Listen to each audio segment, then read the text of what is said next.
welcome back into the Tyson Event Center, where the Stars take a tough 4-3 loss tonight. And I'm joined now for Coach's comments, brought to you by Southside Auto Tech with head coach Cody Chupp. And Coach, it seemed like for the first half of this game, your guys were playing a pretty even game, pretty good game.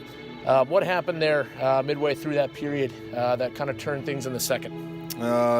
They scored a goal that honestly shouldn't have counted. They pushed the goalie into the net, and it heightened the emotion of the game, and what it did is we didn't manage the emotion properly. We allowed the emotion to take us out of our game rather than fuel our game, and then all of a sudden it was bang bang. And any team in this league can score quickly, and you have to make sure you're locked in. I thought through the first portion of that game we were able to tilt the ice and create some great chances.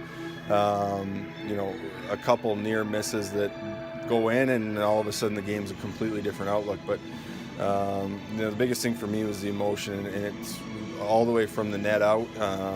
Moose, I know that he would tell you he'd like a couple of those back, but we didn't manage the emotion of the game properly. And then we get the fight with aggro, and all of a sudden we're back into the game the right way. But a little lapse is a big thing in this league. Obviously, clearly, with the current stretch right now, it's a frustrated group down there. What's the message to a team right now that obviously is just getting into the real dog days here in January, where the schedule gets pretty busy after top prospects? What do you tell these guys right now? Every night is a decision, and I think tonight you saw a good response through a lot of the game, and in the first period especially, where we were harder on their D. We played through bodies. We were able to hem them in their zone, and that is the solution to this. Is don't try to change it. Just be harder and be better at what we're doing. And in the first period of the game, we sustained offensive zone time. We created turnovers. We created chances at the net front simply because we were committed to getting up ice, playing through bodies, and making it hard on their D. And what that does is it lays the groundwork for period 2 and for period 3, where now those guys have to look over their shoulder every time they're going back for a puck. They start making rushed plays that allow us to create turnovers in the offensive zone.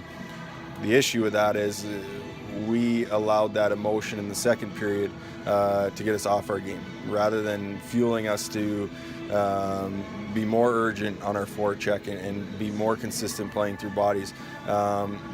We started to find a little puck panic, and it worked against us. But the first period is what it should look like, and it has to be consistent. And we talked about in the past, just in general, putting pressure on certain positions to try to get more results out of them. And obviously this weekend, we talked about it briefly yesterday. There was a goal probably Tyler wanted back. You said Moose probably want a couple of back tonight. Obviously, it happens. There's weekends where that happens. But, again, with a third game coming up on Monday, what do you look for from both your goaltenders here turning around against another talented team at Sioux Falls? There has to be a response, and it's not just our goaltenders. There has to be a response from the entire group. There, again, were good portions of this game, positive takeaways, but the consistency is everything. And it's not so much when the goals are going in or it's not so much the goals that are going in as much as it is when they're going in. You think about last night, it's a 1-1 game, and one squeaks through the 5-hole. Tonight, it's a 1-1 game, and a guy's able to cut across the crease and score, and it's just those are backbreakers, and they're deflating, and it's not a knock on our goaltenders as much as it's everybody. In those situations, one can't lead to 2 to 3 to 4. It has to be stopped right at 1, and that's the way we have to approach it. And it's a difficult task for a group that's struggling and undoubtedly frustrated. And the biggest thing is to trust it and to take the good things out of the game, especially the first period, and see the type of sustained pressure that we were able to create. And the bottom line is we have who we have, and there's guys that had to step up and be better. And through a portion of the game, I thought we were able to get quality minutes out of most of our lineup tonight, which is encouraging going forward.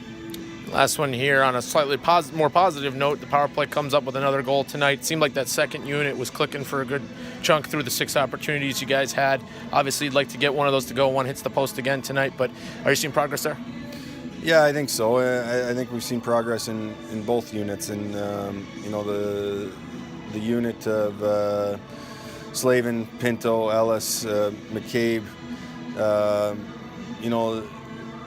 really this is their third game together, so they'll continue to work, they'll continue to build on that stuff throughout the week of practice next week, but there's positive things to take from it. The bottom line is our power play has to outwork their penalty kill. There's loose pucks, wrapped pucks, times we aren't able to enter with possession that we have to come up with possession, and that all starts from a face-off, and if we lose every face-off on the power play, it's going to be real tough to score on the power play. So we got to bear down. It's a community win. Everybody has to help get that puck, get possession, get ourselves set up. All right, Coach, as always, we appreciate the time, and we look forward to talking to you on Monday. Thank you.